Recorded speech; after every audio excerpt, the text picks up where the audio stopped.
Remix.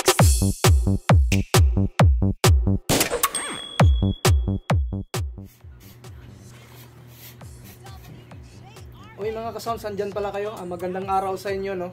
Makikita nyo nag-ano ako dito, set up ako dito ng trumpa dahil merong nag-request sa atin dito na i-connect natin sa ating Joson Mars Max. Kung okay ba na kabitan natin ng dalawang trumpa, yung ating Joson Mars Max na ito. Actually, nasubukan ko na ito. Kung maalala ninyo yung nag-service kami dyan sa elementary school.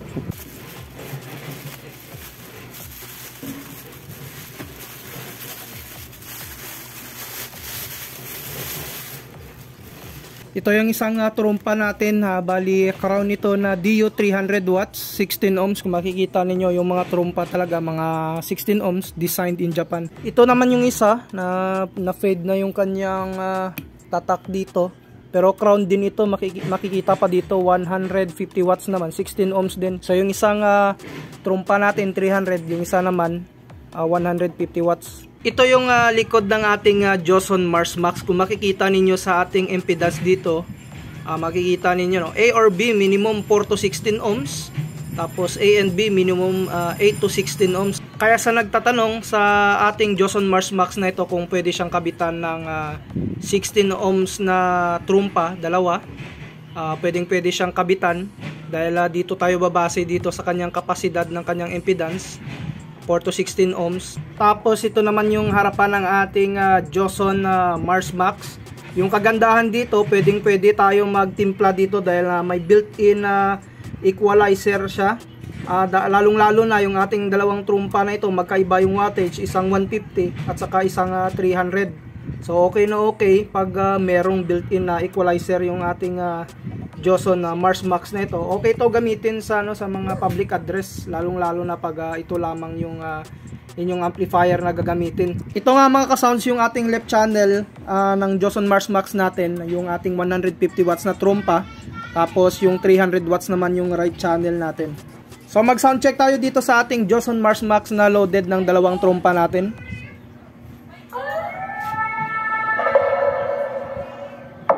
Ito yung tunog ng ating dalawang trumpa sa Joson Mars Max.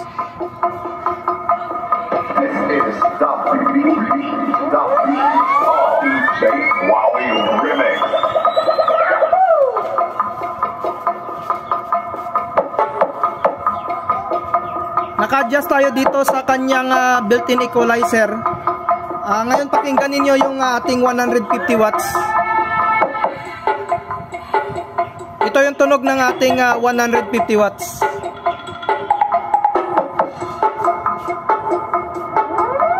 Ito naman yung ating 300.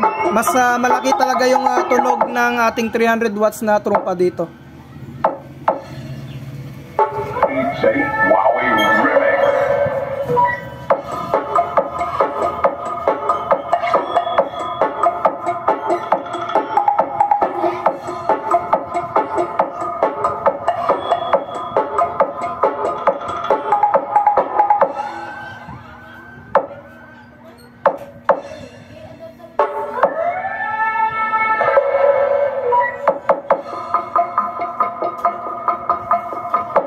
Volume natin naka-minimal lamang yan dahil may klase dyan sa elementary. Dito naman nakaharap yung trumpa natin kaya okay lang.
Yun nga yung sound check natin dito sa ating dalawang trumpa dito sa ating Joson Mars Max. Marerecommend ko talaga na okay yung ating Joson Mars Max. Nakabitan ng dalawang trumpa dahil yung impedance ng ating Joson Mars Max hanggang 16 ohms. At saka tested ko na rin talaga nakabitan yung Joson Mars Max na ito ng mga trumpa dahil umabot ito ng ilang oras sa sound check. Lalong-lalo na nung nag-service tayo sa elementary school dito sa aming barangay. So hanggang dito na lang muna. Sa mga bago nag-subscribe, huwag niyong kalimutan na i-hit yung notification bell button para sa mga video updates natin ay upload. Maraming salamat mga kasound.